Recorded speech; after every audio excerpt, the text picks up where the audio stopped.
this room like this. Yeah. It's been a while. I know, how's everything? Oh, no. Yeah, it is. Today's been. Hi, Dad, how are you? How's Alyssa, good?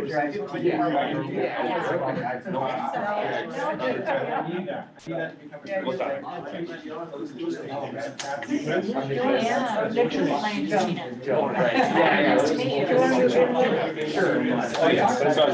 All right, so I got this, that's perfect, so I can see the slides.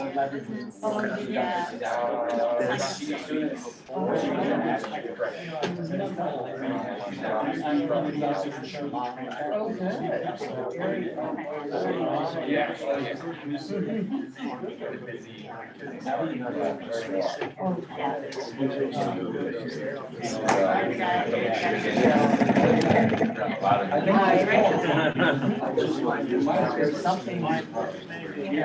And this volume's good. I'm trying to think when Justin comes up, do we have any high chairs? Let's grab two of those. Use office. Is that what they're at? Yeah, just ask them to take two.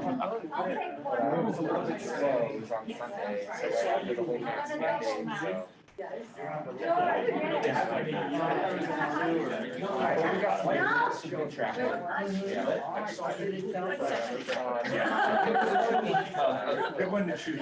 Yeah, good one to shoot. There'd be a million throwing themselves. I've been just, yes.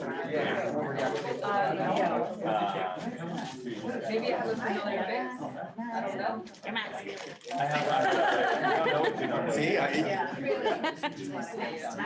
Oh, perfect, no worries, I got my.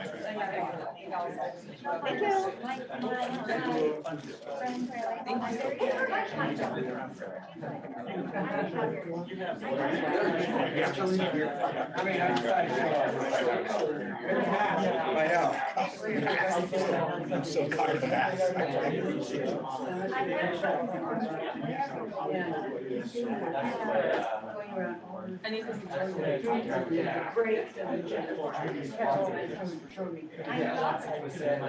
Gina, good to see you.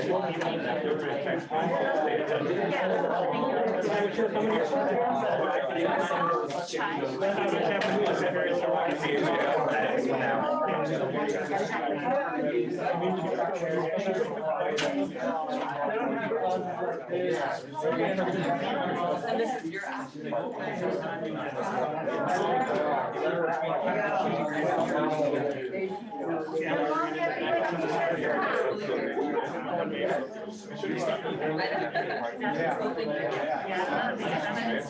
How did I tell how many people are on here? Is that it? Yeah, so it's, no, other people are on it. Oh, you want to? Oh, no, there's 20. Yeah, so if you, I mean, that you can tell. Oh, okay. Or switch it to.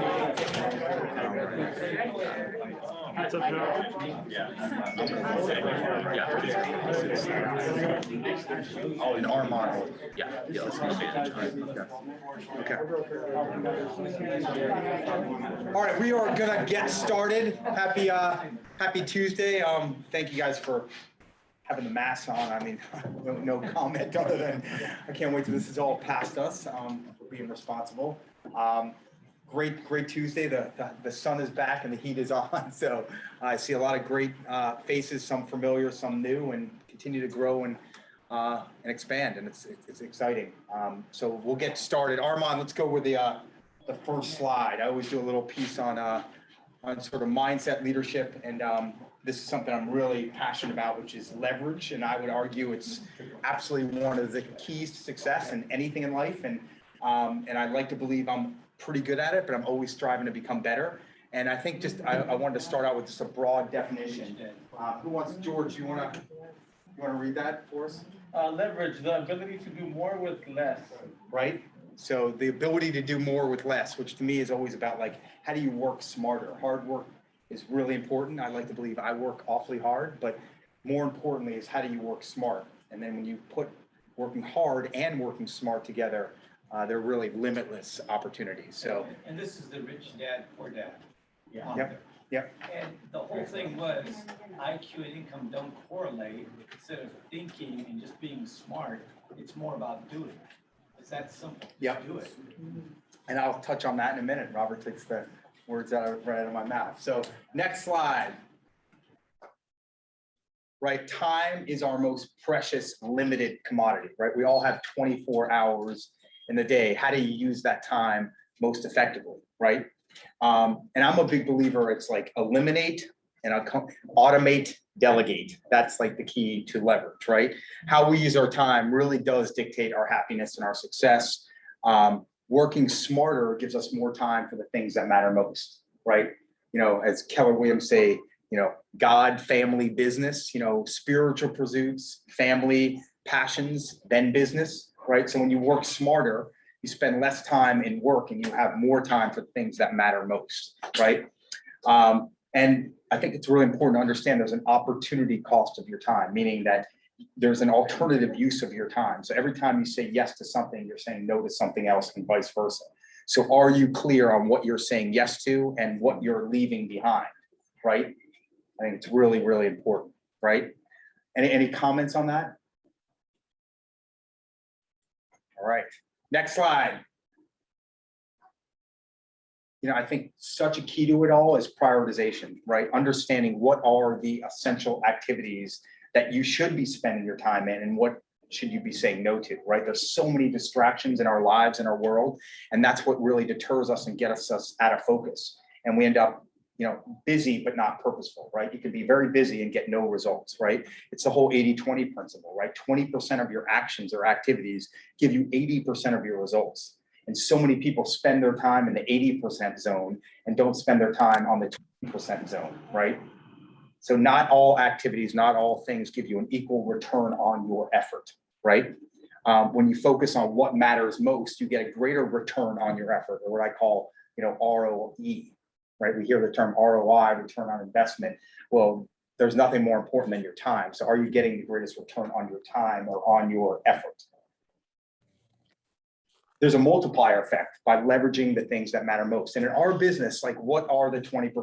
Anyone want a pretty simple question? What's the 20%? What are the things that are going to give you the greatest? Listings. Yep. Listings. What else? Yep. Right? The 3 L's, Keller Williams, leads, listings, leverage, right? Leads and listings, right? We're in a lead generating business, right? We can know the contracts inside and out. We can be the best negotiators in the world. If we don't generate leads, being prospective clients, doesn't matter how much you know about the other things, right? So those are really, really important. And then particularly, as Robert says, listings, right? And we're doing a whole series with the ALC that we started last week that will continue next week on how to lead generate specifically for listings. So don't overcomplicate it. All the greatest marketing, the best website, you know, the greatest social media is all meaningless if you don't have prospective clients, guys.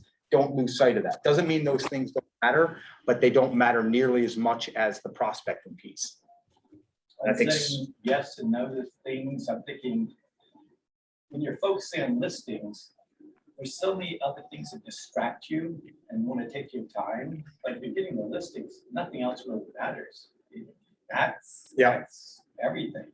You could focus in another area, but it doesn't give the return that you get with a listing. Every listing, if you market it correctly, should give you 2 more closed deals. 100% spot on what Robert just said, right? Again, I always say when you have a listing and you market it well, the world should know about it, right? When you represent a buyer, with all due respect, it's basically you and the buyer that know about it, right? There's tremendous leverage in listings. Okay, next slide. And then Robert, as he said right out of the gate, action is the catalyst for growth and achievement, right? All this is meaningless if you don't take action, right? The right actions significantly impact your journey, right? And play the long game. I think, again, this is where so many people fall short. They want success now, and we all want it now, and there's nothing wrong with wanting it now. But the reality is, to be extraordinary at something, it's not going to happen like that. It takes discipline, it takes consistency, it takes building the right foundation now right? Which is doing the right activities, doing the prospecting, doing the lead generating, and then setting up your database management system, Command, and doing those foundational pieces now that will give you tremendous success in the future. It's building a firm foundation and really mastering the fundamentals. You know, I started with Keller Williams 8 3/4 years ago, completely from outside the real estate world, in a totally new area, knew no one in real estate, knew no one there, relentlessly lead generating. Okay, and you can ask anyone that was near me at that time for the first 2 years. I was on the phone 24/7 calling every real estate agent in the greater area. Okay, so I built that foundation, and I understood that because a great mentor told me, you know, recruiting in that case, which is your lead generating for listings, solves all problems. And that was the best advice I ever got. And that's how I built my career, quite frankly, you know, and it led to everything else. It was my one thing. You still invest in real estate, Yes. so you know real estate. Yep. Yeah, that's true. Deep But as yeah, what you're right. Yep. But I think the point is, guys, understanding what activities are going to give you the greatest return on your effort and doing them with discipline and consistency, and recognizing you're going to stumble, you're going to get rejected 100 ways over. But if you continue to endure, the game changes over time. Honestly, it looks very different for me now than it did then, and things become a lot easier, right? And at the same time, I don't take that for granted either. Run your race. I think so many people, you know, compare themselves to others. And first of all, you're not seeing the whole picture when you do that. So be very careful when you do that. But take what you can learn from others and apply it to your own race, right? Run your own race. I think that's really important. Leverage your unique superpowers, right? Some people are great door knockers and it comes natural to them.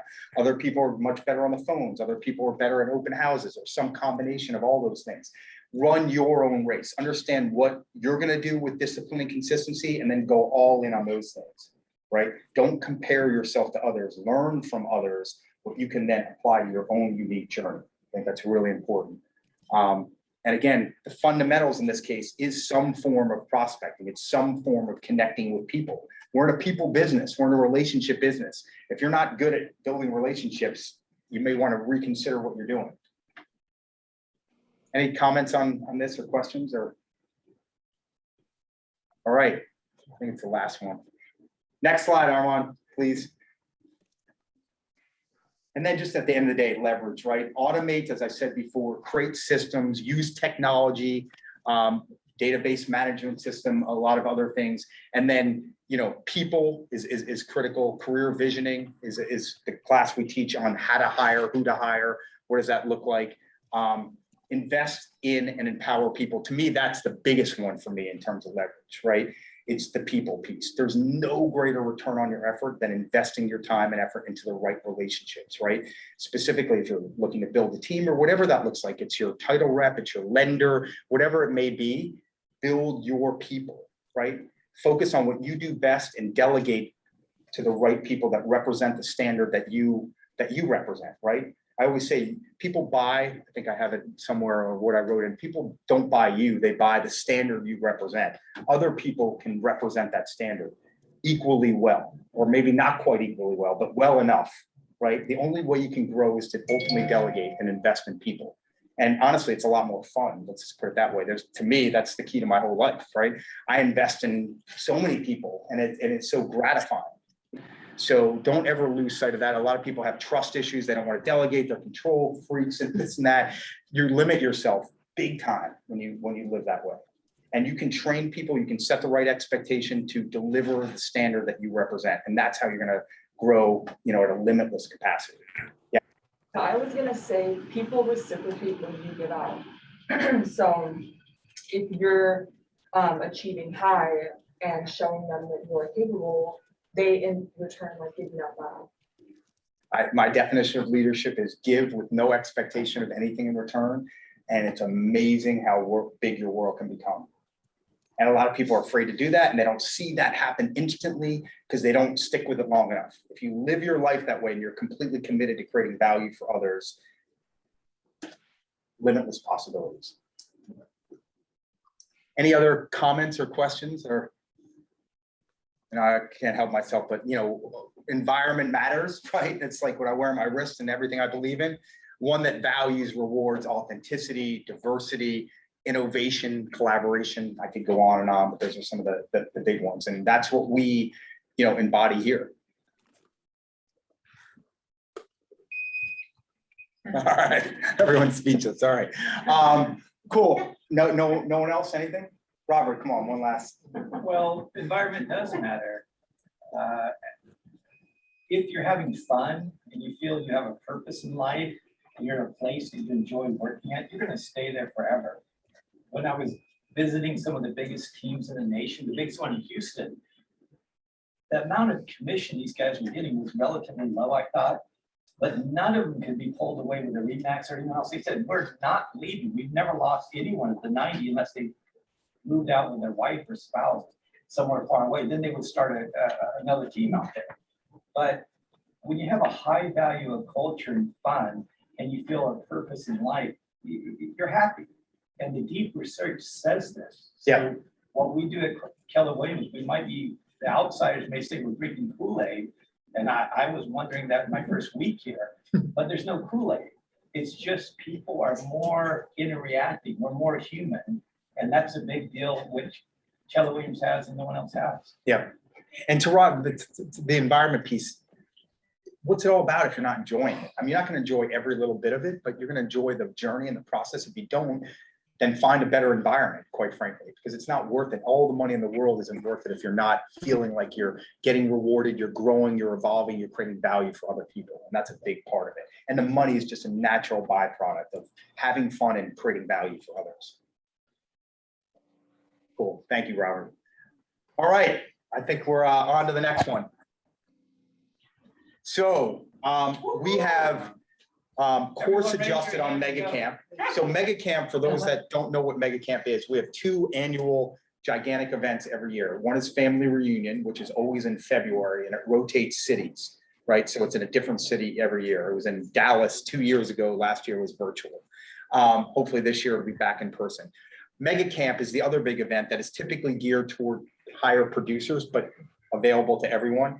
Unfortunately, due to COVID this year, it's being very restricted in terms of the number of people that are allowed to go in person to Austin, Texas, where we're headquartered. So it's always in Austin every year. It's typically at the end of August or the beginning of September. So this year they've limited it significantly. And as a result of that, as a region, and we've teamed up with other regions where we're doing our own smaller, but nevertheless very big Mega Camp, Las Vegas. So I am encouraging everyone to not go to Austin, okay? I'm not even allowed to go to Austin as a leader. And we are doing our own Mega Camp that's gonna be every bit as valuable and great with amazing people and panelists in Las Vegas this year on August 23rd to 26th. So Alex, where can they find more detail? We've got, in terms of pricing, we've got a special deal at the Mirage where it's very inexpensive, less than $100 a night at the Mirage. I've already booked my own stuff, my own planes to Vegas or driver, very inexpensive, $100. And it's going to be absolutely phenomenal. So Yeah, so Armand put the link for the website in the chat, but then we sent out an email last week to everyone, and we'll send out another one this week with the website where you can register to buy tickets. yeah, Josh, there's gonna be live stream to Austin as well, correct? when we're there, correct. Yep. So in-person Yeah. panels and. Very purposeful. It's going to be Great several, and we're teaming up with people like in, I want to say the Northwest region, which is like Washington. Robert, stay with us. Like Oregon, Washington State, Vegas. So it's going to be several, it's going to be like the western half of the country is going to be basically participating in this. And Yeah, yet- the feel of a regular Yeah. mega camp that would be in Austin, but we're just not in Austin. We're here locally with our region. And because there are going to be people in Austin, we will have live streams there for certain parts of the day. Are they at the same time? Yeah, they're coordinating it all. Yes, they're at the same time. Correct. Yep. Do we know how much the tickets are if you want to go? They're to the- $5.99, right, Alex? $5.99. And I forgot what, and then if you're a MAPS, I don't know, the detail. Normally, if you're a MAPS coaching client, you get the ticket free. I think there is some discount off that, even in Josh, are Vegas. they doing IALC Zooming? Are they? That part I'm not sure about. Yep, I'll find out.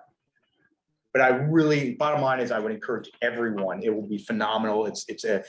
Every top producer, and I'll speak to some of the people here, goes to family reunion and mega camp every single year. It's one of the best return on your effort and your investment you can make in terms of what you learn, the network you build, and you have a lot of fun doing it.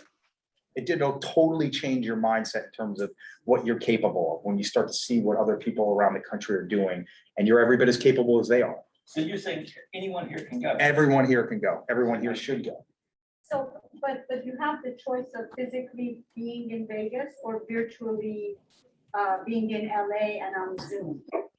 Understand this? So Blake, help us out Yeah, here. they're still having like the platform like they did last year, Right. but they're giving like the in option for maps. Yeah, Austin is like off the table in person. So I don't think, What about Vegas? right, with a couple of exceptions, I think like, like literally there was like, Invitation for Austin, but if you don't have an invitation, I will. right, correct. Austin just, there's like literally 3 people that can go from, if they want to, from the office here to Austin. So Austin's off it, but I think you're asking me, are they zooming Austin, right? Is that what you're asking me? No, so They're not zooming Vegas. Mega camp is happening in Austin, Yeah. where it's off the table. Vegas is happening where we could personally be there. I don't think they're zooming Vegas, right? I don't think I think they are zooming Austin. Is that right? So Okay. Does that answer your question? Go to Vegas, but Zoom Austin. So in Vegas, they're very purposeful about integrating Austin through Zoom Okay, when you're in Vegas. So the major highlights of Austin, okay. you'll be able to access. They'll probably be live in Vegas on the screen. They'll have Austin being streamed. And then if you choose not to be in Vegas and want to do it while here in LA. Yeah, I think there is a Zoom for Same Austin. as last year. Right. And I have to say that being in person at Mega It's a whole different Camp ballgame. is 1,000 times different than a Zoom call. Yeah, it's a sorry. You're It's there just, intermingling with Yeah. people, getting Right. referrals from people. There is no comparison. no But when comparison. that's not happening. It's this like is the second doing best school Right. and then doing Zoom Yeah. on school and everyone's playing. Yeah. "Look, you're Yeah. Yeah, go to Vegas, just to make it simple. But if you can't, then there's a Zoom option. And you have an unfair advantage Yeah. because you're walking around with a Beverly Hills realtor on you. That's a big Everyone point. gives you a lot of attention and they want to refer business and they want to talk to you. Yeah. So you'll get additional attention just by having that. And I can't emphasize that we take that for granted, guys, because it's second nature to us, but I'm telling you, it's like people look at Beverly Hills in a whole different light, believe me. And that's to our advantage in terms of referrals. And then it's Josh. just not mega agents. Yes. Tanya, are we gonna have any special meetings or events just for our brokerage at the mega camp? Yes. Alex, remind me of that. We usually always do like a dinner at least and something like that, so we'll do the same. Yes. Thank That's a you. great question. And there will be a regional event. Yeah, usually. there's a lot, it's just a lot of fun and a lot of learning, and believe me, it's a very worthwhile experience. Any other questions? And you'll see again more, and if you have questions, just go to Alex, go to anyone on the staff, go to me. Again, it's August 23rd, which is it actually starts, I think there's a kickoff event in the evening. It's the 23rd of Monday. But it really starts like Tuesday morning. It's basically all day Tuesday, all day Wednesday, and there's a leadership piece on Thursday. So it's really, you could hypothetically leave like the 24th in the morning, stay over one night and leave in the evening on the 25th. It's really all day Tuesday, all day Wednesday. It's nice because it's Vegas versus Austin, so your time off is not really big off. Yep. Austin, you're like, I'm still sleeping in the morning. Right. Yeah. Running to these very early classes. Yeah. Vegas is easy. Yeah. And it's close. Yeah. It is. I mean, it's easy and it's close. It's exactly. The flights are an hour. It's cheap. We got great hotel situation. It'll be a great experience, believe me. Okay, next. So Cannon Hills, our in-house escrows, Pele around or? So again, really encourage you guys to let these guys earn your business if you haven't already. It's very convenient. They're very experienced. They do a great job. And obviously it's very meaningful to our office. So I really encourage everyone to get to know Pele and Shirley, and we're doing great business. If you want to go to the next, Armand. to some of the people that have used Cannon Hills last month: Jenny Martin, Sean Cormandy, Samantha, Rhonda, Lee, Tamara, Lenny, Rhonda, again, Michael, Nina, Alex and Missy, Laurent, Jimmy, Gary Watt, Jared, Crystal Cruz. Here's Pele. Hey. Thank you for those of you that are using Canning Hills clothing, then I hope to work with the rest of you soon. Okay, if you need anything from a net sheet to documents prepared, or just you have any questions, even if it's not my escrow, I'm here to help you, okay? Yeah. Thank you, Pele. She's hustling. All right, next slide. So I know it's a little bit small. It was posted. I'm going to post it again. Just again, guys, and I'm going to talk about the numbers shortly, but just another amazing week, another amazing month. This is just in the last week, guys. This is 1 week's worth of closings. What's that? 2, 4, 6, 8, 10, 12, 14, 16, 18, 22, 4, 6, 26 deals in a week closed, right? So pretty amazing. Actually a bit more because Wayne closed too. So awesome. We just got great momentum. It continues to build. Obviously, we've got an amazing market and an amazing culture. And it's all about you guys and your individual and our collective commitments to really creating value for other people. Next slide. And here are the top teams: Lee Ziff, ME Properties, Jeff Yarbrough Group, Terra Firma, and Mr. Robert Howell's team. Awesome. Next slide. I think they're top individuals. Here we go. I know it's small. Bree, Michael, Vlad, Manaz, Wendy, Jared, Rhonda, Mark, Penny, and Guy. Where's Guy? Awesome, man. How long have you been licensed? Yeah. Yep. Awesome. And I'll tell you, it's so exciting. I'll be quite frank, like to see how many people are closing deals, like how many people that are relatively new to the business closing deals in the epitome of the luxury market. So it's really inspiring and very exciting. We obviously all have our normal top producers who are always we never take that for granted, but to see how many people are doing things is just incredible. So thank you all for making it happen. All right, next slide. Always want to point out again, we have a profit share model. I really don't emphasize it much at all, but I think it's really important to point out that we share 50% of the profits. Basically, our owners give away 50% of the monthly profits back to you guys for influencing others to join the office, right? And this year to date, in the first 6 months, we've given back over $400,000 to our agents in profit share. We're the #1 Keller Williams office in all of California in profit share, okay, out of 105.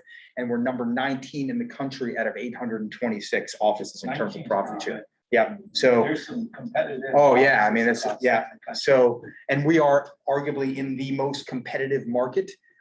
So that says a lot, and it really says a lot about our culture and our environment and the caliber of people in terms of our agents and our staff and the training and all of it. So very, very exciting, and congratulate all of you. And that has not always been the case at all. So that's definitely a lot of hard work and commitment. So really exciting about that. All right, next slide.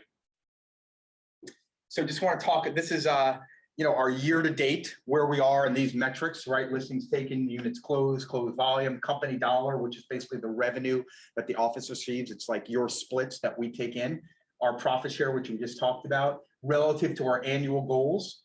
And this is, we're halfway through the year because this is through June, right? So we're pacing beyond our goals in every metric, every key metric, which is very exciting.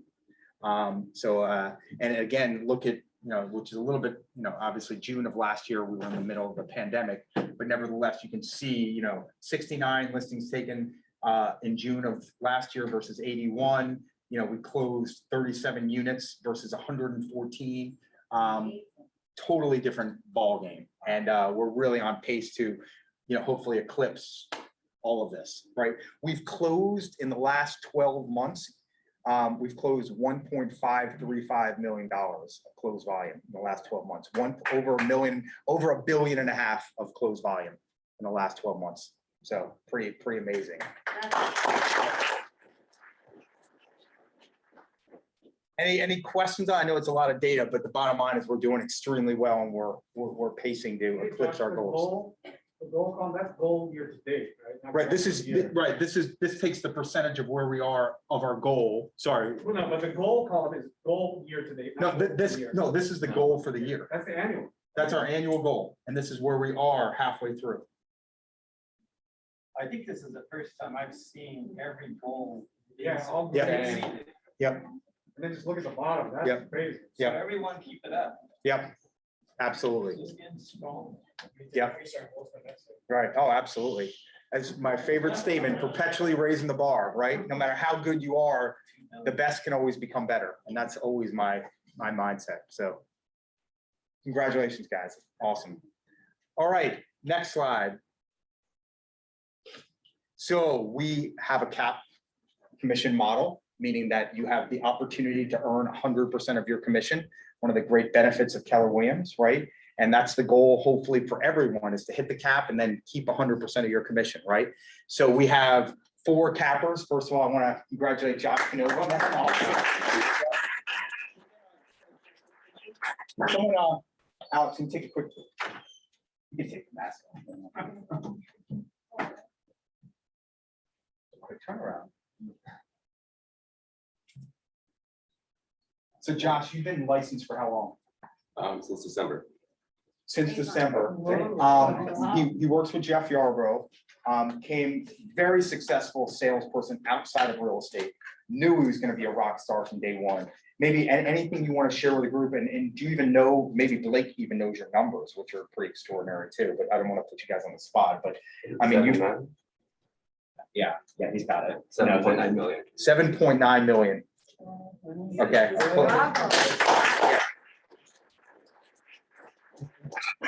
Just scratching the surface. Anything you would share with, I know that's a broad question as well, but.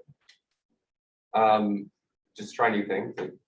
I got the biggest deal from a client of my husband's. He was doing her hair, so I gave her my card. Didn't think anything would come of it. And like 2 months later, she called and said, someone needs to buy a house, and a big house. Can you help her? And it's someone who's like a celebrity, so you'd think they would have an agent, but they didn't. Like, I just assume everyone has an agent because I've always had an agent. I've worked with Jeff for a decade. As a client. A lot of people don't have agents, so just That's a tell great everybody you're an agent. Yep, love that actually. The message. Yeah, very good. Yeah. I'll also say this, Josh is on a team, one of the most successful teams in our office and in the industry as a whole. Jeff's absolutely amazing, Jeff Yarbrough. And yet he's also, and this is something I say to a lot of people, but I'll say it in front of the whole room, he's very engaged in things outside of the team as well. Comes to my power sessions a lot, and what tends to happen when people are on teams, and I'm a huge proponent of teams and a huge proponent of Jeff and a lot of the other, and all the other teams we have here, but people tend to get isolated when they're on teams and they don't engage with the rest of the office. And that is not a win for them, the rainmaker being Jeff or the office. And Josh definitely, and I'm not sure I've even said this to you, but that makes me, I say this to a lot of people and then they still end up isolated on their teams and they're not engaged in the office. He's totally engaged. So phenomenal. Yep. All right, who's up next? Jenny Martin. So Jenny is on ME Properties, Missy and Alex's team. She's amazing. She's just getting deals done while she's, off on vacation, wherever, as I see her social media stuff. But she's extremely purposeful, extremely focused. Congratulations, Jenny. All right, next. Gary Watt. So I know Gary's not here, but Gary is very involved in the office, always the first person to contribute. He's starting to build out his team. He's teamed up with someone else in the office, Sophia, who's amazing. And Gary's just a breath of fresh air, always positive, always willing to help. So congratulations, Gary. And last but not least, Cam. Woo! This guy's one of the foremost leaders in our office, part of our Agent Leadership Council, building out his team. Always be careful here. Walk on this side with me if you don't mind. Always the first person to like give back, help. Cam's office is in the back. You've been here for how long? Who's counting? He- I think I'm going on to my 14th. So he started at 10. Yeah. So any sort of words of wisdom for this group? What can I say? This business has a lot of ups and downs. And the work that you do now, you don't necessarily see the benefits in the several months after that. A lot of these deals that I closed were stuff clients I've been working for over a year. So we've been searching multiple offers. So just want to say ups and downs, just set yourself goals and keep on track and keep going and don't get discouraged for me. Perseverance, persistence. Yeah, love it. I forgot about the yeah.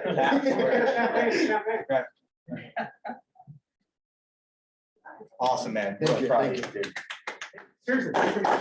Oh, sure. What? Oh, yeah. Thanks, awesome. Oh, I think they're all. Thank you. Great job. That's a nice little, hey, can't beat that. Awesome. Definitely an inspiration for all of us. We should all be striving to cap. So thanks, Cam. Thank you. All right. Okay, we'll come back that. So before we go there, Michael, anything to share as our broker? Well, not to be the Debbie Downer, but masks, we all need to be wearing masks in the office. LA County said that all businesses or, public spaces indoors, you gotta wear masks. So showings, open houses, you have to wear masks. So unfortunately, I know it's hard to speak and, I'll provide. with the Leading by example here. Exactly. So just remember, you gotta do that. Michael, I'm what's your drinking. vaccinated?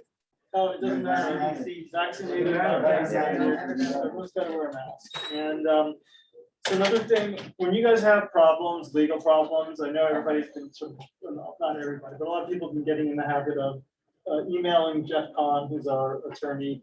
The protocol is you gotta submit a legal intake form. It's on our Google Drive. If you don't have it, send an email to me, I'll send it to you, you just fill it out. Even if you fill out just the basic, your name and put your question in the email, send it to me and then we'll send it to Jeff. He's actually on vacation now, so it's going to other people in the office. So just any problems, send it to me. Send it to them. One last thing I just wanted to mention, which came up this week. If you own a property and you want to sell it, you can't, our E&O coverage doesn't allow you to be the listing agent of your own property. First off, besides lack of E&O coverage, there's also the definition of an agent, the courts say, is somebody that represents somebody else. So if you're representing yourself, you're not entitled to commission. So get somebody else in the office to write the offer or to take the listing. If you're double ending, if they, let somebody else write that. But coverage doesn't cover it. So if you're selling your own property, and then speak to the office about what, as far as if you are selling your own property and there's a, discounts, What about leasing your own property? I mean, it's the same thing with, there's no EU. What if the property is under an LLC or a trust? Yeah, if you still are a managing member, it's still yours. You just don't have E&O, Kathy. So if you get sued, you're gonna get sued hard. Yeah, You're there's, never and gonna also, get sued, though. the reason is, as an owner, that selling a property, you're an owner and a seller and the listing agent, you have like a higher, you have to disclose everything you could possibly know about the property. So you're held to a higher standard and just are, All right, remember masks. Thank you. Thank you, Michael. I'm going to call on Brandon and Lauren for just a little synopsis of what they're observing in the market and where they see opportunities. Obviously, summertime and there's a lot going on, including traveling, and we're starting to feel the effects of it in terms of maybe openings. The market's fantastic closings are fantastic. Look at the stats that Josh is sharing about your office and the region. I highly encourage you to use all these stats to your advantage, leverage, right? And speaking of that, the CAR, which produces their own reports with statistics, just came out with their half-year report. Okay, it includes June and a half, first half. Everything was a record, right? I mean, that's kind of the way the market's been trending. But they're also mentioning how they expect things to maybe start leveling. So in terms of using leverage, I would look, it's a 51, really nice looking page PDF, and you can take bits and pieces. Southern California had 40% of all the sales in California compared to all the other regions. It's humongous. It's almost half. Price per square foot, we just broke another record in June. 7 out of 10 properties, one in at over asking, multiple offers. All these powerful slides are all in the CAR, actually on the website. So just go get it, post it, use it, because we don't know if we'll have this kind of gift again down the road. So you have to use this positive information. And I just always like to remind agents that, because we're in it like you are. You know, we got to use positive information to help you guys, to help title, help escrow, help lenders. And it's just a win factor for everybody. So there's an obvious point to what Brandon's saying. There's a lot of listings selling now, and they're selling at very high record prices, and they're going over. So that's the reason why you should list today instead of next month. We don't know about next month. We just know right now it's a great time to list. Yep. If the stock market goes down, that's less money available for buyers, you know, but that so all kinds of factors. And there's definitely, you know, I don't know if Lauren and Brendan have any, but there's definitely at least anecdotal evidence that I'm hearing a lot that, you know, you're getting less offers on the table. So, you know, there's definitely signs that the market is slowing down a little bit relative to the unbelievable speed. I'm guessing part of it is the prices are getting so high. So Yeah. you're not getting as many offers, but the prices are still Yeah. increasing. But also the other message in that too is a lot of, you know, buyers were getting demoralized. You guys too, representing buyers, stick with them. There's going to be a lot more. There already is becoming a lot more opportunities. So don't give up on that. You know, a lot of people maybe that took themselves out of the market because they got so demoralized, maybe now back into it. So just keep that in mind. The dynamics are starting to shift. And Cam's a good Cam poster child, Yep. because Cam was getting frustrated Yeah. with missing multiple offers, and Yeah. then he stuck with it. Yep. And now he capped. Yep. So frustrated. Right. So just Offers and getting rejected. again, guys, always never go wrong with consistency and perseverance, right? Things change and evolve, and that's how you gain respect and trust and credibility, with consistency and perseverance. So thanks, Brandon. Yeah. Lauren. Okay, Josh, thank you for stealing my thunder. Yeah. Because I was gonna say, things are, as Brandon said, things are hot. They continue to be hot, but I feel them waning just a little bit. The pace of things has slowed just enough where we can sense it. We're out in the field, we're in the trenches, so we're not looking at statistics on some newspaper or some website. I can tell when things are slowing down just a bit. So listing agents are holding the buyer's feet to the fire a little more. Buyers are a little more ready to bail out if there's a little bit of a hiccup. There used to be 5 more behind them. Now maybe there's nobody, or there's 1.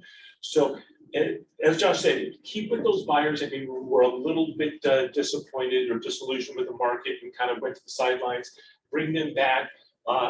Recircle around those sellers that you know, didn't want to deal with COVID and the whole business is selling, but maybe now they're ready. Let them know that this may be the tail end of a great thing. But I do feel it's slowing just a little bit. So keeping your deals on track, navigating the whole world of escrow title lending, which is a specialty of mine. So let's keep everything together, make sure it goes across the finish line, and take advantage. We all know rates are going to go up. I know it, you know it, your buyers know it. So they're kind of like slamming together the last bit of this wave that we've been on. It's about to crash on the shore. And I don't say crash as in the market crashing, but this incredible COVID ride that we've been on, that people just wanted to move and they're flush with money. It's waning just a little bit. So hope you enjoyed it. It's still going to be a fabulous market going forward. but it's gonna take a little more skill now to sell real estate. You're not gonna be able to stick a sign in front of it with some fanciful pricing and get multiple offers. I don't think that's gonna happen anymore. You're not gonna be able to just expect people to write on the hood of their car, money over best asking. Not gonna happen anymore. So hone your skills, get around those people that are on the sidelines, get them back in the game. And it will still be a great year, and it's gonna continue even into 2022. Just not at the crazy pace that we've been on. That's my crystal ball. Yeah, and be willing to adapt, and the only way you can adapt is if you're in the game and understand what's going on, right? So everyone who's stuck in their ways is gonna get left behind. And can I say one last thing? The people are looking for mentors. They're looking for people like you. They're looking for someone to shepherd them along the way. They're looking for someone to pick them up off those sidelines and say, come on, let's get back in the game. They need a nudge. So they got pushed to the sideline for some reason. So find them and pick them back up and bring them back in. That's your job. Love it. Thank you. The buyer, if you make it sound like the market is falling, the buyer's gonna pause and wait for that fall. So this momentum that may be slowing, we don't see an actual drop of anything like that right here. And how many months supply do we have? Until I see a month increase or half a month, we're still in a great market and a lot of opportunity. That's when you show them that a quarter tick up in interest rates is gonna hurt them far more than a $25,000 jump in price. As long as we cannot predict the future. Right, that's the urgency. So a quarter tick up in rates is gonna hurt them far more. Yep.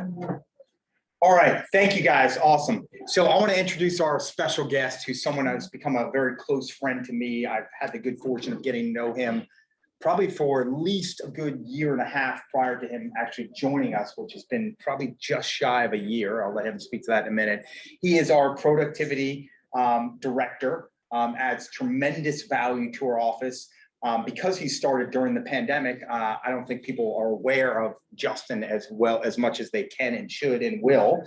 But I wanted to have him come up here, share a little bit about himself, his story, and how he can help you and us, build a much bigger business. So come on up, brother. Cool. All right. I'm gonna take off my mask because I don't have windshield wipers on. So you sit closer. and this guy's the leader, so he's not. I usually lead well by example. That's so maybe just start off by telling us just a little bit of your background, and then I'll get into a little bit more detail. How long you've been in the business? Going on 2 decades in the business, which is a long time, but I see some veterans in the audience that have been in it far longer than I have. So I feel like I'm really just getting started, but I've been able to be in the business long enough and work with enough high-performing agents that I've learned what has worked in the past and also learned what works today, and that is different. And we talk about being nimble and being flexible to change, and that's really important. And also seeing the seeds planted of what trends are going to happen in the future, and not being too comfortable in the present, knowing to move forward in that. So maybe just quick context. Yeah. Been in the business how long? Yeah, so about 20 years. I've led 2 different brokerages, been on leadership. I've been on the asset management side, brokerage side for many transactions. Residential and commercial. Both, but what I found ultimately is that I love to help people build their businesses. That's where my personal deep fulfillment comes in. So that's kind of what has led us to start talking, and that's why I'm here ultimately. Yeah. So tell us a little bit before I get into a little more. Like, you joined us when? Joined in really September. Okay. So yeah, joined during the COVID era. So I met most of you, through Zoom, with the exception of a few people I knew from before. So it's definitely a big adjustment. I was adjusting to Zoom just like you all were. But knowing that whatever is in front of us, whatever this obstacle is, it's not about complaining and about just figuring out, okay, how am I gonna move forward? It's just about doing it. Knowing that I stumbled along the way, just like a lot of other people did.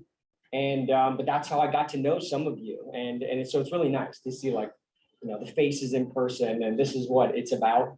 the face-to-face interaction, so. And the focus on coaching, because simply it gives you that much more fulfillment. Tell me. Yeah, I mean, that's really about being in perpetual growth for me personally.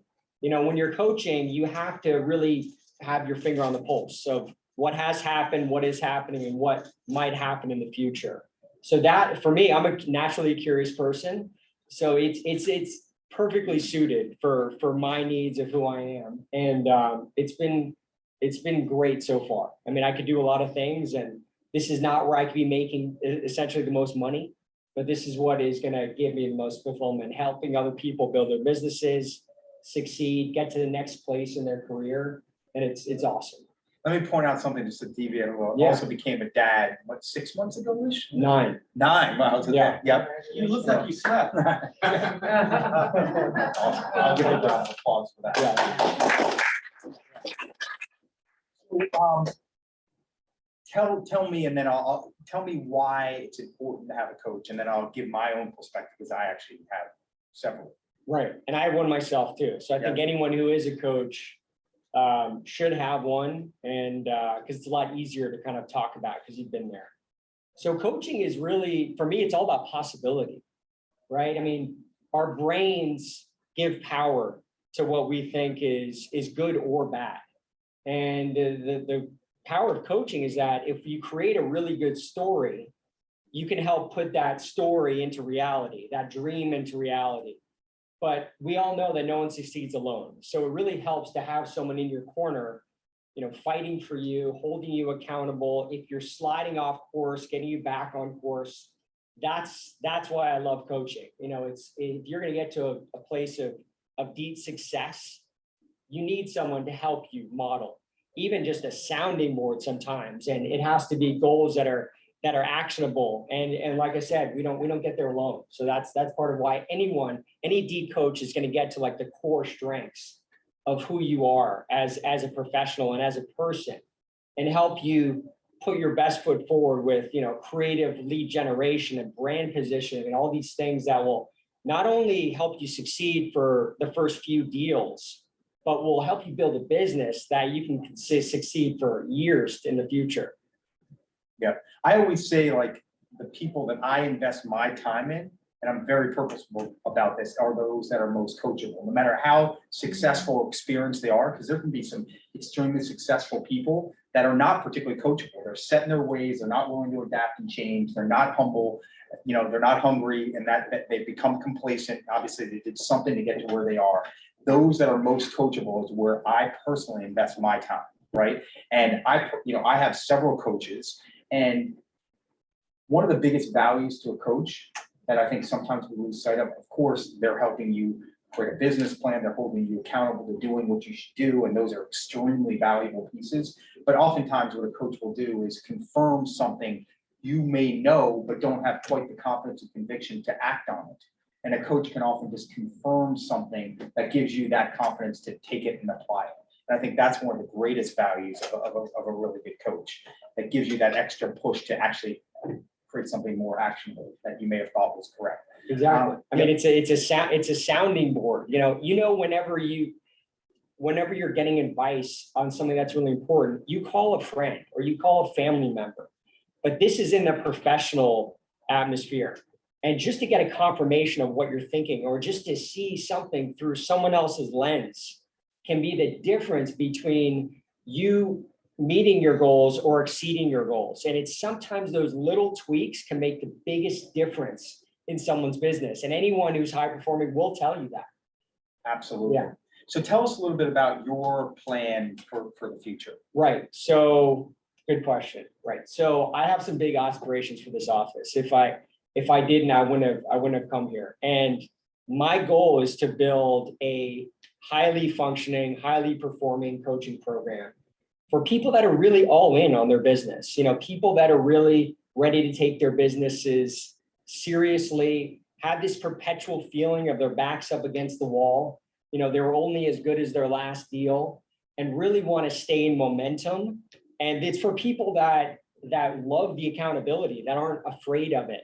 And it'll be a kind of a team mindset too. We'll all kind of build each other up.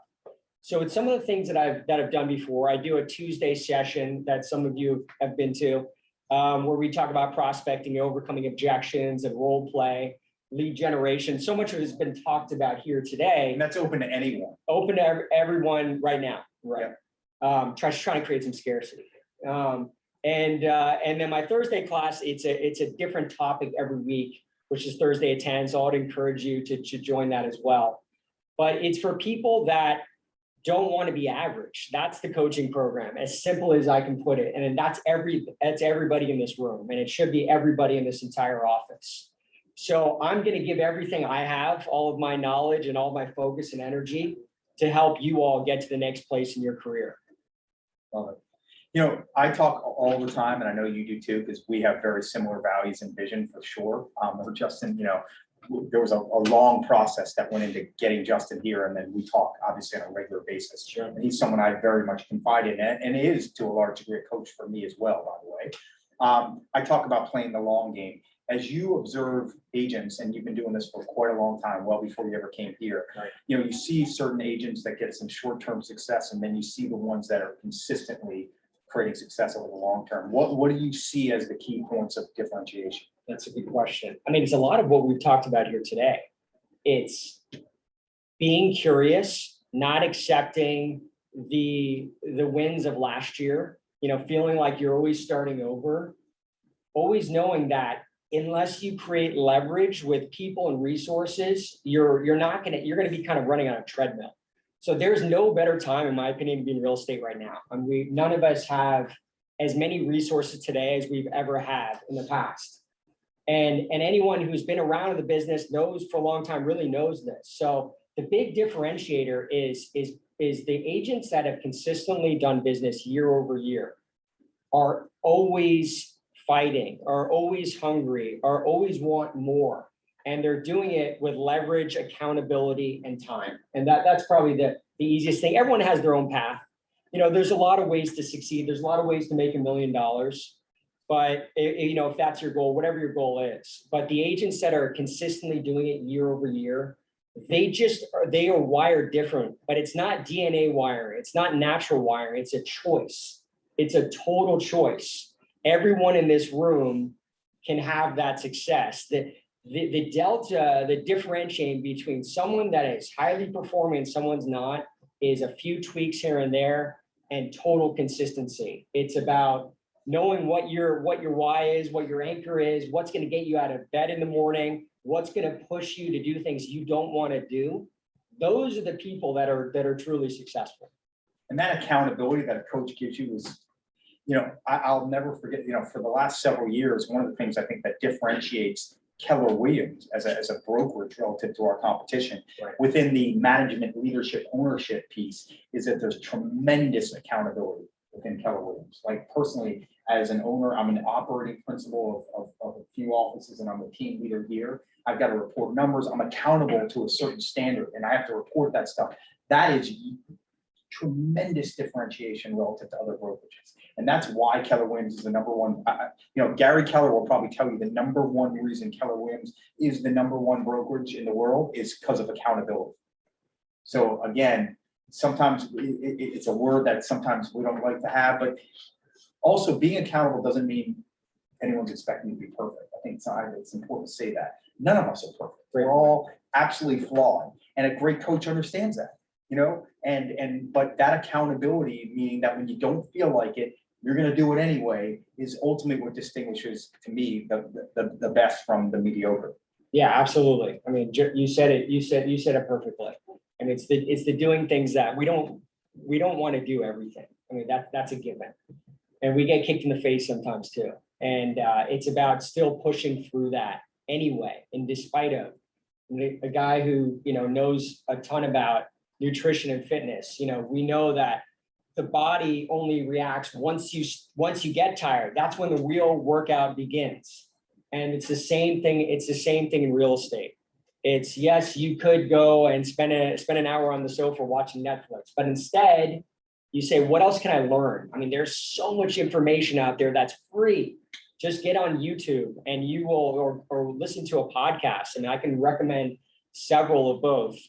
and you will feel a lot better about yourself and about your growth in the business as well. Yeah. So what trends are you seeing? And I know we talked already a little bit about this, but anything that's unique or that's not unique that you think are really important for everyone here to know to ultimately elevate their game? Yeah, social media being one of them. Social media is not going anywhere. So, we all have to kind of get on the train if we're not already on there. And the way you create impact through social media is going to be different for everybody. But what is already happening now is when agents are going on listing presentations, I've heard this from multiple agents already, the sellers are asking them what their reach is through social media, how many followers they have. This is new to a lot of us because this is a new world.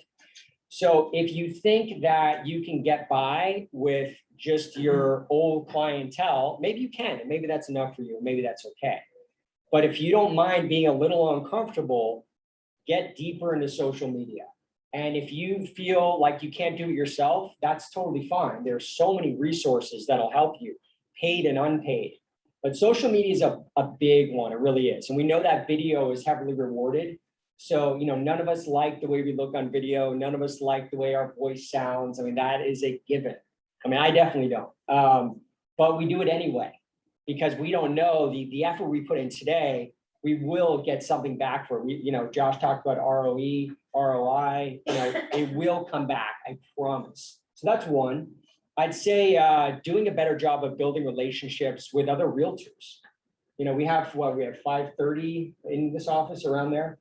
So you can learn from each other. And when you're in a situation where there are multiple offers, when you're still in that market, the relationships you build with each other is going to be paramount to you getting a deal. And I can't stress that enough. We are not each other's competition. We never will be. There is enough deal flow for all of us. So get to know the people around you, get to know what their niche is. And that leads me to the next thing of having a niche. I gotta just emphasize that enough, guys. Yeah. I can't emphasize, sorry. Yeah. How both social media is just a great lever that you have that's free or can be free that you should take advantage of. I mean, that's just the reality, and if you're not, then I think you're being somewhat foolish, unless you're killing it so much that the opportunity cost of that. Robert doesn't do a whole lot. I'm just gonna point him out, but he does very well. He could probably do even better. And I would argue he should pay someone to do his social media and he'd get a great ROI on that. We've never talked about that, but I'm saying it out loud right now. Because it's a great way to create awareness, right? It's all about mind share. How do you gain mind share? That's a free way to create mind share, right? And then what we just, the point two was, about cooperating. It's relationships, especially in this kind of market where there's so much buyer competition and getting your offer accepted. We've talked about this numerous times in other contexts, but those relationships you have with the agents in this office and beyond, it's gigantic. When you submit an offer, you're submitting it with your reputation. And when another agent sees that, and if they have a certain perception of you, they may not know you, so it's neutral, but they very well may, and that's either good or bad based on the kind of relationship you have with them. So I cannot emphasize that enough, that those cooperating relationships, the small real estate world, believe me, and your reputation precedes you. Right. So be mindful of it, act with integrity, follow through on what you say you're going to do, and build those relationships very purposely, because it'll have a huge influence on your business, period. In a multiple situation, we're taking the agent we know. Exactly. We're taking someone who we can predict it's going to close. Yep. Versus a totally unknown Yep. agent. It's almost unfair, but why should we go with an unknown and we got a known? Create an unfair If advantage someone to your is favor. known and you're known by some agent, you got a great chance of getting accepted. Can't emphasize that enough. And these guys, Robert, these are experienced agents. Some of you aren't as much. That relationship is gold if it works in your favor. It's everything. And it's a lot easier for you to represent clients when you have relationships with colleagues in the office, outside the office. When you've all talked to agents that will give you one-word answers, and then they're always too busy for you. They're on the other side. They're going to be representing a buyer at some point. So do unto others. I mean, What comes around goes around. it's really important. Big time. The last thing I would say is more important now than ever is having a niche of some sort. why is a buyer or seller gonna hire you over another agent in your marketplace? Do you know more than the neighbors or as much? Do you understand the pain points of the neighbors or of the product type that you're representing? That is really, really important. It used to be, you could be a generalist. You might farm a specific area, but you could be all over town doing deals and it didn't matter. And not to say you can't still do that. But right now, we are in an age of information parity. Buyers and sellers have access to so much information. So it's really incumbent upon us to consistently becoming educated and to knowing what is next and what is going to help impact this seller or this buyer from feeling good about us and ultimately giving us referrals, because that's what it's all about. Yeah. So do you think we're in a real estate bubble? I don't think we are. No, I don't think we are. I would say that we are in a market with no equilibrium. That is true. If we know a market of equilibrium, it's usually around 6.5 months. And we're at, I think I checked recently, it was like somewhere between like 1.8 and 2.2, something around there. Yeah, So right, 1 and 2. Yeah, so we know what type of market we are in. But the fundamentals are sound right now. People that are getting loans deserve to get loans. So it's just one of those things that bubble gets created with problems that sometimes we can't see. And then, something explodes. But I will say that, there's still price sensitivity built into this market. And I know that was addressed a little bit earlier. So, and because of that, know how to act kind of accordingly. But no, I don't think there's a bubble at this moment. No. So I want to give an opportunity for you guys to. I just wanted to add to what you said about the bubble. No bubble. The loans now versus going back to 2008 where your dog could get a loan, you can't get a loan unless you got great credit. So the people that are buying right now for after 2008, they've all been solid loans. We see a very low default and currently there's a lot of all cash. So these people have total equity. So they would have to go, we'd have to have a major change in the market to see any kind of foreclosing or bubble effect. We're so far from that conversation. It's a different universe right now. And so when someone says bubble, it's mostly ignorance or jealousy. I don't know which of the two. Right, the equity point is a great point. I mean, this is what is going on. There's so much equity that people have in their homes right now. And it's a very, very different market. So we'll see what happens, but it's a tough market. I mean, I know a lot of you are feeling like you're submitting all these offers and they're not getting accepted. And so it can be really challenging, but I'm telling you, eventually it will get a little easier. You'll become a little more strategic. And there's people around here who will help you with that. And sometimes, like I said, these little tweaks we can do, even when submitting offers, can make a really big difference. Yeah. Asking for help is a sign of strength. There's plenty of help around you everywhere. At one time, do you guys remember when Beverly Hills was 1,000 a square foot? Now the Valley's 1,000 a square foot. Yep. And we're gonna see new records set. Do you remember when it was like 3,000 or 4,000 a square foot? The numbers just keep going up. And real estate is finite and population is exponential. It consistently goes 3 or 4% a year over decades, and it will continue that. If it goes way over, it tends to cycle back down. If it goes under, it will cycle back up to that. It's so funny, Rob. I'm from the East Coast, New York City, spent a lot. And I remember, New York City was 1,000 a square foot, and LA was quite frankly, way behind. Now, like, it's amazing, the kind of appreciation. Yep. Back. Can you expand upon that when you said the market is between 1.8 and 2.2? So that time frame is the amount of inventory that is active in the marketplace of what would be traditional for it to be consumed by the market. Right. Yeah. So what would normally be consumed over Months. right. There's basically right now current pace. There's Oh, I got you. There's a little less than 2 months of inventory on the market before it's all gone. Right. Where under a normal market condition, it'd be 6 months. Right. Well, Gotcha. normal, that's the interpretation, Well, that's yeah. a balanced market. Right, Yeah. sorry, Balance. great point. And keep in mind, like a lot of the areas that we service, whether you're actually servicing Beverly Hills or the surrounding areas, these are all really nice areas. And those really nice areas in any market are gonna have demand. I mean, I remember even when the market, even in the market of 2008, when a seller listed a home that was a really nice home, there was still a lot of demand for that home. And that will never change, and we talk about there could be a rebalancing or, some correction. That is gonna happen last to this area and to the areas that most of you are probably working in. So Location. there it is. Yeah. Yeah, exactly. There's only, there's only one LA, I mean, that's the weather. I mean, let's get real. The weather, the beach, the mountains, all of it, there's so much, that's not gonna change, so. And a lot of people with money want to live here. Absolutely. Exactly. As much as we can, and no place is perfect, and the traffic, and then a few We other have a lot things, of vitamin D. Right, what's that? Yeah, Vitamin D. yeah, it can't be the one, I mean, that's the reality, I mean, that's why I'm here, more than anything, Yeah. New York's too cold. Right. Other questions? Justin, this low inventory, is it actually low inventory? Or is it extraordinary demand? So if we've only got 2 months worth of inventory, like, why is the demand so high? And because of the interest rates, that's the main reason. And, Lauren was bringing up the point earlier, which is a really valid point. If you can model out what someone is paying monthly, what's coming out of their pocket, because that's what's real, what's coming out of someone's pocket.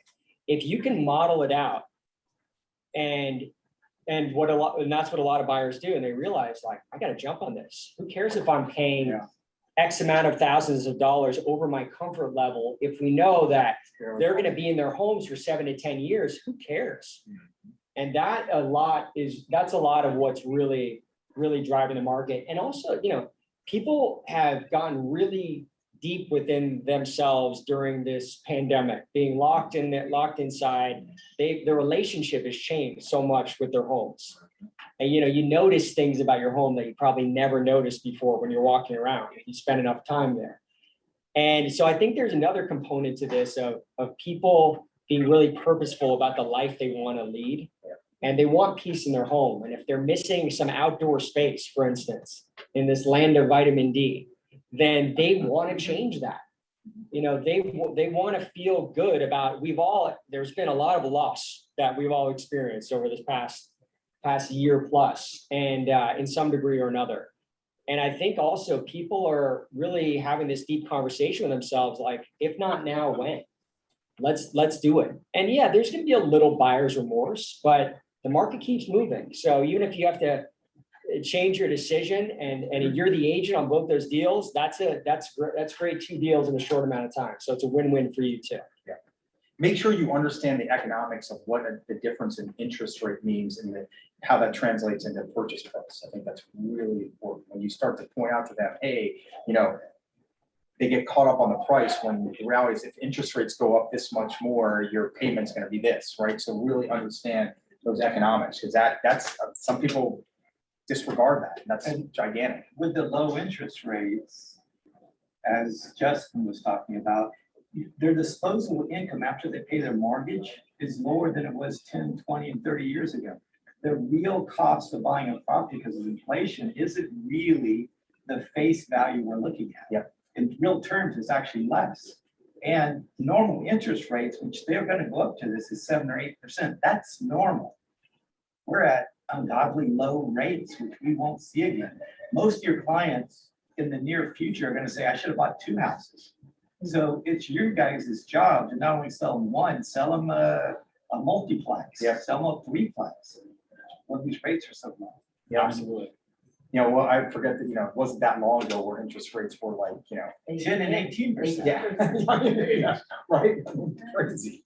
The cost of that money is extraordinary. This is not real market. This is take advantage of it, buy multiple properties. Yeah. It's our job to educate the buyers to buy more. This is not going to repeat. Yep, Absolutely. Great point. one or two more questions. Come on, take advantage of, yes, Susan. So I tell my buyers, well, should I wait until the market goes down? I said, well, you have two choices. Number one, I cannot predict the future, and I don't know what's against the law for me to do that. And number two, you're either going to pay a little higher now or lower interest rate or a higher interest rate. I Yeah. like what I Paul just came from says. a facial, so I'm still in a gloomy air. I like what Paul's realtor was saying, yeah, one of the owners of this office. He said his realtor, and Paul, I don't want to say how much he's worth, because we don't know anymore lately, but it's a lot, it's hundreds of millions. But his realtor, he said, says to him, Paul, you're paid the most for this place. And Paul said, I never lost money. So that's just common sense. So you may be in multiples, you may be the winner on that place. It doesn't mean that you actually paid a high price. It means you paid a fair price. And with the appreciation and the value and how you can paint or add grass or remodel, the opportunity is there with everyone. Yeah, because when you look 5 years into the future, when you look 5 years back at that same property, all of a sudden you realize that that's a discount. Right. We see that time and time again, especially with investment Sometimes properties. 6 months shows you, or 3 months later, you realize you got a value. Because psychologists say, at least in residential real estate, the three most stressful things in life are death in your family, a change in your career, or buying or selling real estate. So any buyer that we have right now, there's stress. It's our job to calm them and let them know that stress is natural. And if they're calm and they don't feel that stress is because that property is not the best property for them, they're going to move forward. If they think it's not the best, they're going to pull out of escrow during their inspection. So it's our job to be a calming effect during, especially this COVID time, where everyone's a little bit stir crazy. And some of the studies showed that there really isn't a big trend to different states. There's trends where everyone's moving to every state. They're just moving. They're like ants are in the pants, jump over it and move and buy. And I'm definitely seeing that here in LA. Last question. What about folks that are wanting to buy investment properties, at least the general nature of being a landlord, rent, the code and all that? Anything that can legally be said without overstepping your bounds? Yeah, I mean, that's a question that we could probably spend a whole hour. 3 points. A whole hour on. I mean, you know, it comes back to buying smart always. So we know we're not going to be in this COVID world forever, even though it kind of feels like that to a lot of us. So it's really still about, if you're looking to hedge your bet, right, reduce your risk a little bit, it's buying into these markets that will have this long-term sustainability where you can push rents, or if there's deferred maintenance on the building, you know, you have something built in that you can leverage for the future with rent. So, you know, eventually the government is going to change kind of its stance with, you know, with protecting renters forever. And it'll be back to kind of business as usual. The people that can afford to rent will be in those units, and the ones who can't won't be. So you know, as an investor, I wouldn't stop now, you know, just because you're dealing with, you know, not getting the full amount of your rental collections. And a lot of people, and a lot of renters are, and a lot of investors are. I mean, when I talk to, and you might want to even. I was gonna say, I was gonna. Yeah, when you know, when I talk to a lot of the multifamily owners, they're still collecting at a really high rate. But that doesn't make the news. You know, what makes the news is everything else. Especially like, and I'll defer to Austin, especially like in the higher end areas where, go ahead, Austin. Yeah, I mean, from the very beginning of the pandemic, you know, we have our weekly. So Austin's our managing director of our commercial division, our part of our ALC, and a significant property owner himself. During the pandemic, from the very beginning, you know, we have a KW commercial, Beverly Hills Zoom, and now in-person meeting every Tuesday at 9:30. At the very beginning, we would go around the room and figure out what kind of delinquency we were having, especially in the beginning, right? In the beginning, who knew what was going to happen? Oh my gosh, I'm not going to collect 100% of my rents. I'm going to be screwed. It turned out it was really 10%, jumped up to 20%, came back down to 10, and right now, like hovering probably at 5%. So you're still collecting. Most of us are. I'm knocking on wood. I collect 100% of the time, the whole time. the people that are not paying the rents are the ones that are renting the house in the hills for $25,000 a month. All of a sudden, they're, COVID affected and now I can't pay. But when you leased it 3 months ago, we saw $2 million in the bank and you can work from home because you're an attorney. So those are the guys and gals that are gaming the system. So it's a high-end rentals versus. High-end rentals, but look, think about it. For all of us that rent, okay, right? We're good honest people. We want to pay our rent. We don't want to affect our credit. Now, granted, your credit's not really going to get affected right now if you're not paying, if you have to take advantage of it because you were affected by COVID. So no judgment for it. But for the most part, a lot of people, they just want to pay the rent. They want to live their lives. That's okay. So like Justin said, I mean, a lot of people took a break in the beginning and there's a lot of uncertainty. The eviction moratorium was extended yet again until September 30th, which also includes the rent freeze. But that still also provides opportunity, right? And vacancies are lasting a little bit longer and rents are not increasing at the clip they were before. But it's still a solid investment, right? Think about it. You either live in a home that you own or you rent, right? Everybody needs a home. There's not a single person in any city, in any world that doesn't need a home or have a home. So it's great to be the landlord because in this city, the barrier to entry for home ownership is so high. Yeah. A lot of people can't, so you're gonna always have a steady supply of renters. So wouldn't that be good to be the one that has the places to rent to those people? So yeah, I agree. I think you still invest. You gotta be smart about it. And if you find the right deal, you're able to hedge for inflation, for the tough times, then you're not gonna lose your property. And again, look at the appreciation, right? That's been consistent over the long term. Oh, yeah. Yep. So. If you can say something, I was sure. I had the opportunity to put on the market for sale for this property in Reseda, like a 4-bedroom, beautiful, huge property. And I had over 100 people for a rental, which is listing the property. I think the landlord is making maybe more than I listed it for. It's just intense, the amount of people that will come for a house in Reseda. It's very interesting to see the market shift that way. Absolutely. And landlords are becoming tighter with who they're letting in to their buildings. So, and that serves both parties well, so it's amazing. And I believe it too. Yeah. All right, guys. Thank you, brother. Great stuff. Thanks, everyone. Thank you all. Great meeting. Oh, yeah. Sorry. Go ahead. Sorry. So does anyone who's living on the Wilshire corridor, someone who wants a full service building? I have, this is terrible. 3-bedroom, 3-bathroom.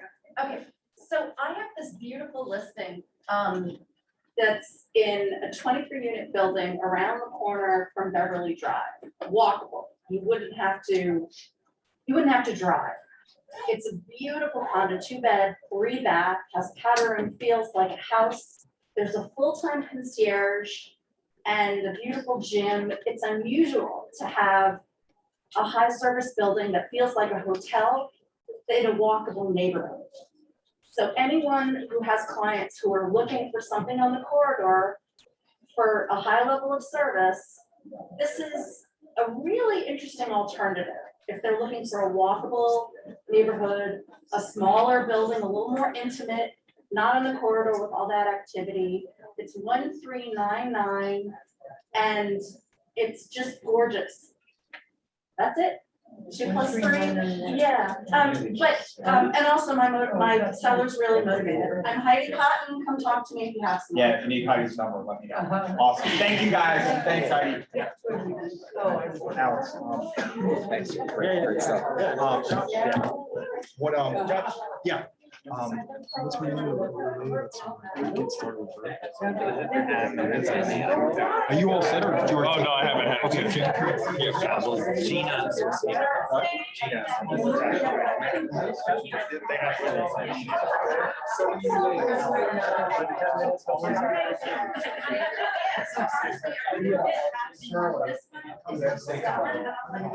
Much more organized. Probably nobody talks about it. And Bill Skimming just says, you know, where it's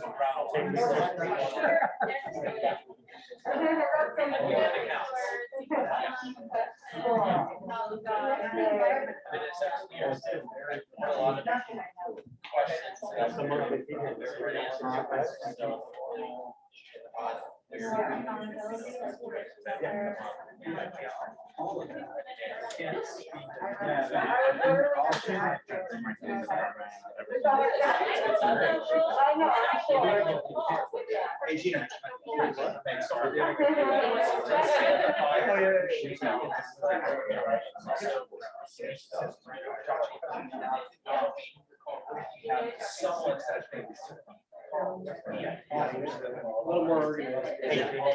So I'm gonna be quick. So love to sit down, love to, yeah, like when you see your protocol, I mean,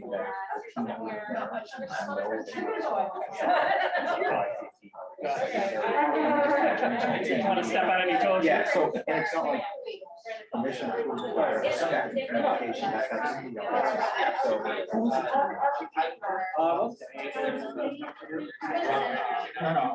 So you don't have. That's how organized they are. Yeah, I know. So I still have George, I was like, that might be. Yeah. Yeah, it's like Glen, Santa Monica, Palisades, and. Yeah. Great kid, by the way. And there's a line to take. It's all new, it's all new. Yeah, I think so we're just just- if you could have that quick conversation. with us. And I'm actually.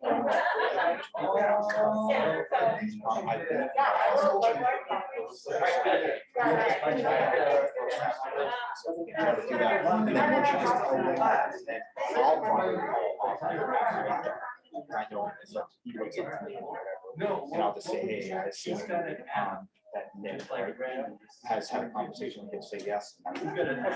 Cool, you know, so just, and you, can you give him my cell phone? Yeah. And then just like, let's see if we can meet tomorrow or Thursday afternoon, just talk now. All right, cool, glad you came. Thank you. Yeah, thank you. Yeah. Let me show you where it was. Always. Well, I meant to take care. Yeah, I was good. Right. Or the data, Gordon is one of the two. Do you know what that's called? It's he gives you. Right. You want to take a picture of this card? Yeah. There's the Brandon one, which is another one too. You can get both from both Kairos if you want. Yeah, yeah. Okay, well, maybe. Brandon would be happy.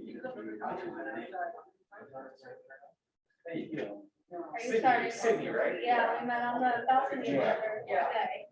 Are you starting your farm area, cold calling and? Yeah, working on it, working on weekend.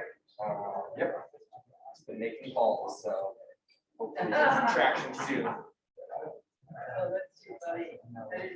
How are you liking it so far? So far, so good. Just learning a lot. Yeah. A lot of info. Last like month or so. Oh, we should be messing. Oh, that's messed up. You guys get together? Let me see it. Talk about it. I just started.